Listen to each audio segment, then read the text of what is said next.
এ ভাই স্লোগান পরে দাও না ভাই, স্লোগান পরে দাও। এই স্লোগান যে দিচ্ছে হচ্ছে গুপ্ত, মিটিং ডিস্টার্ব করার জন্য আসছে। এই মুহূর্তে 10,000 টাকা পর্যন্ত যাদের কৃষি লোন আছে, ইনশাল্লাহ 13 তারিখে বিএনপি সরকার গঠন করলে 10,000 টাকা পর্যন্ত কৃষি লোন আমরা সুদ সহ মওকুফ করে দিতে চাই। আমরা শুধু এই কাজগুলো নয়, এই কাজগুলোর পাশাপাশি আমরা মানুষের ঘরে ঘরে, বিশেষ করে মা বোন এবং শিশুরা যাতে ছোটখাটো অসুখ বিসুখের চিকিৎসা ঘরে বসে করতে পারে, সেই জন্য আমরা ধীরে ধীরে তাদের দোরগোড়ায় চিকিৎসা সেবা পৌঁছে দিতে চাই। একই সাথে আমরা আরেক শ্রেণীর মানুষের জন্য ব্যবস্থা করতে চাই, সম্মানের ব্যবস্থা করতে চাই। এই বাংলাদেশে আমাদের এই সমাজে আমাদের মসজিদ মক্তবের খতিব সাহেবরা আছেন, ইমাম সাহেবরা আছেন, মুয়াজ্জিম সাহেবরা আছেন।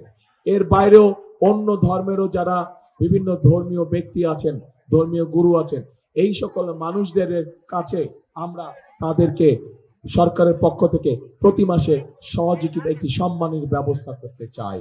প্রিয় ভাই বোনেরা, এইভাবে আমরা প্রত্যেকটি শ্রেণী পেশার মানুষের পাশে এসে দাঁড়াতে চাই। এই হচ্ছে আমাদের সংক্ষেপে পরিকল্পনা।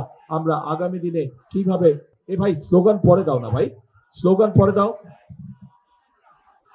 এই স্লোগান যে দিচ্ছে হচ্ছে গুপ্ত, মিটিং ডিস্টার্ব করার জন্য আসছে। এখন এই জন্য আমি বলেছি ভাই, আমার পরিকল্পনা দেশ কিভাবে গঠন হবে সেই পরিকল্পনার কথা আপনাদের সামনে তুলে ধরেছি। আমরা কিভাবে দেশ পরিচালনা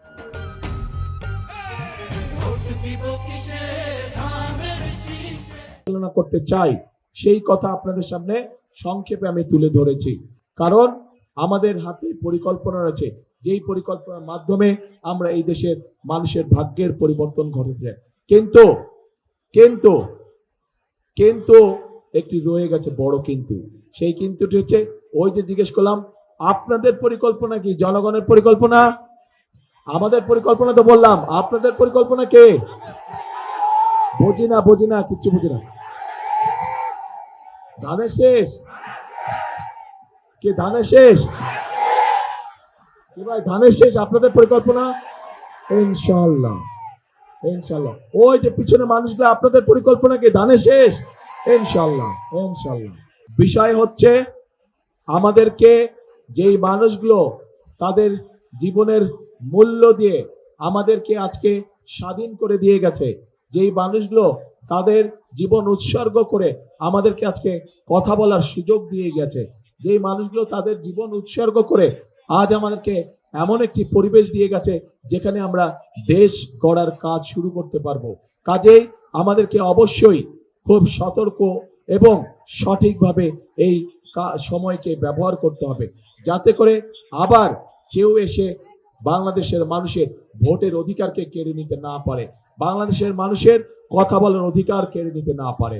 প্রিয় ভাই বোনেরা, আগামী দিন হচ্ছে দেশ গড়ার দিন, আগামী দিন হচ্ছে দেশ গড়ার রাজনীতি, আগামী দিন হচ্ছে মানুষের ভাগ্য বদল করার দিন, আগামী দিন হচ্ছে মানুষের শুভ দিন শুরু হবে আগামী দিন। কাজেই আমরা যদি সকলে ঐক্যবদ্ধ থাকি, আমরা যদি সকলে সতর্ক থাকি, তাহলে আমাদের এই অধিকার কেউ কেড়ে নিতে পারবে না ইনশাআল্লাহ।